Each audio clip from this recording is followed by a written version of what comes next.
Ukraine says Russian strikes have hit the city of Kharkiv in the northeast, reportedly just hours after a surprise visit by German Foreign Minister Annalena Baerbock. Kharkiv's regional governor says the Russian strikes overnight hit a fireworks factory, but that no one was hurt. The head of Russia's mercenary group, Wagner, claims his fighters have taken control of Soledar, a salt mining town in the Donetsk region. Ukraine says its army is still holding out there. Russian commanders have made the capture of Soledar a key objective in a campaign to take the nearby strategic city of Bakhmut. Well, Frank Ledwidge is a military analyst at the University of Portsmouth and joins us from Oxford. Russia's Wagner group says it's in control of Soledar, but there are reports of urban battles going on. Yes, there's also a battle going on in the Kremlin between the army and the Wagner group, a mercenary group led by Sergei Prigozhin in Moscow. And they've not got a very strong record of accurate reporting. Let's put Soledar into context. It's a town, as you said, a salt mining town. Population during peacetime about 10,000. It's not even really a provincial town. It's a satellite town of Bakhmut, which is itself a provincial town. Ukrainians say they're still fighting. It's house to house, it's door to door. They may lose Soledar, but let's put it in context. It's not a decisive battle. Ukraine's been holding out against Russia in Bakhmut, which you also mentioned, for months now. Where's that going?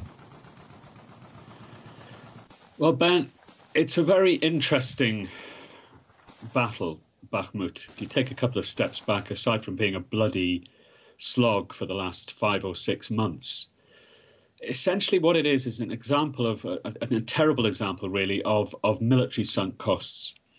Bakhmut lost its operational and arguably strategic importance several months ago when the Ukrainians retook the oblast of Kharkiv.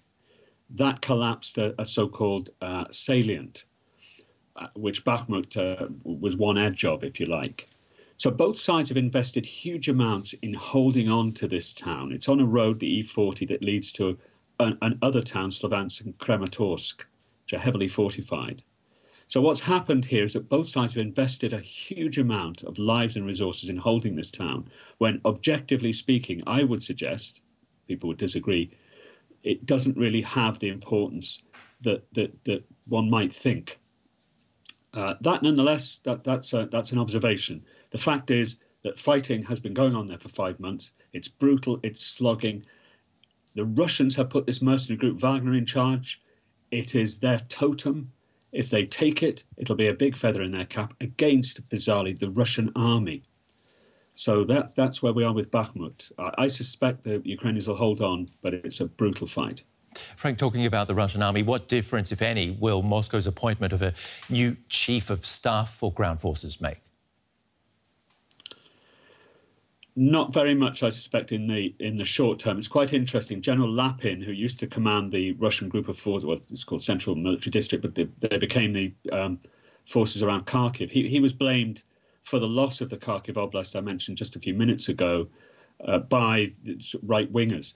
I suspect this is a political move, again, inside the Kremlin, on behalf of the army, as against or vis-a-vis the Wagner group, who really don't like this appointment, nor do any of the so-called mill bloggers within the Russian, let's say, military establishment, who do have something of an influence, a popular influence. The answer to your question, Ben, is it won't make a decisive difference any more than any of the other dozen or so changes in that level of senior officers, 3 and 4 stars, have made over the last year. And there'll be more. Military analyst Frank Ledwidge, thank you very much for chiming in.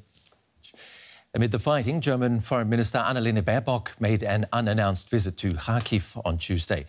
The eastern Ukrainian city saw severe damage from Russian shelling earlier in the war.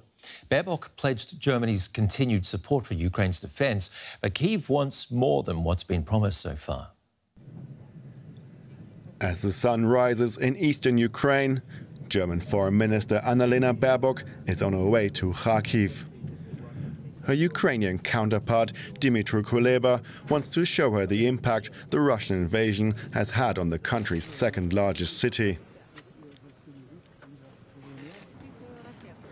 After looking around the city centre, where local officials described the rocket attacks that hit Kharkiv's historic core. The tour continued to the devastated eastern suburbs.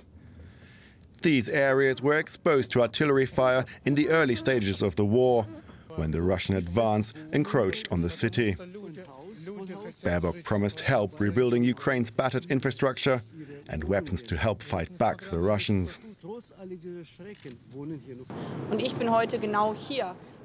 And I'm here today to get an impression of how important this military and humanitarian assistance is, so that people can live in peace here and everywhere in Ukraine.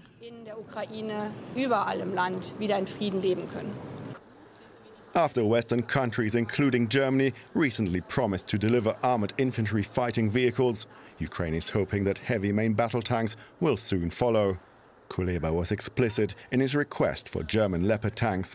I have no doubt that Ukraine will receive German Leopard tanks.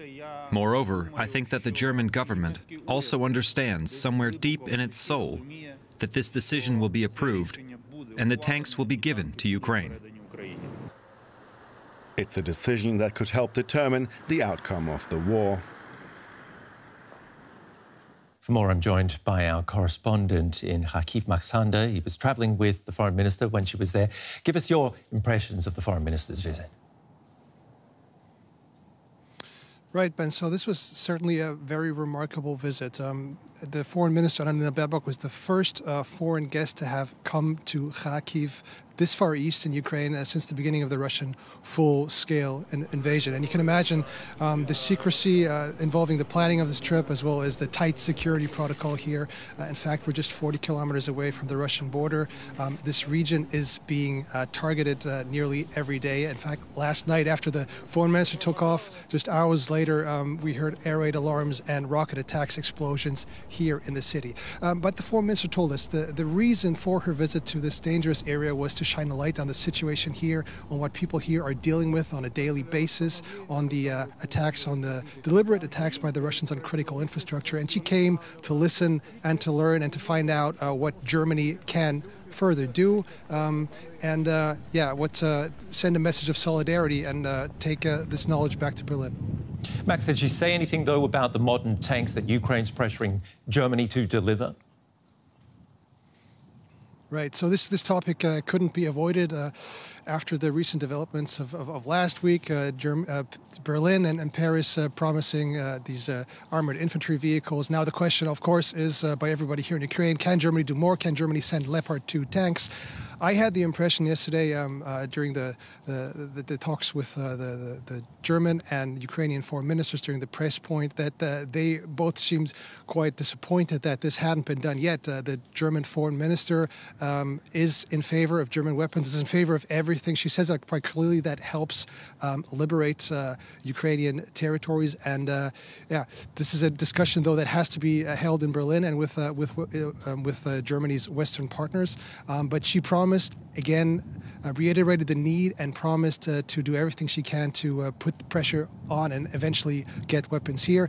The Ukrainian foreign minister, on the other hand, seemed a bit more optimistic in that sense, if you can put it that way. He said Germany knows exactly that these tanks, the Leopard 2 tanks, will be needed to win the war, what everybody in the West wants right now for Ukraine to do. And he believes sooner or later the Germans will come around and send these tanks. Thank you, DW's Max Sander in Kharkiv.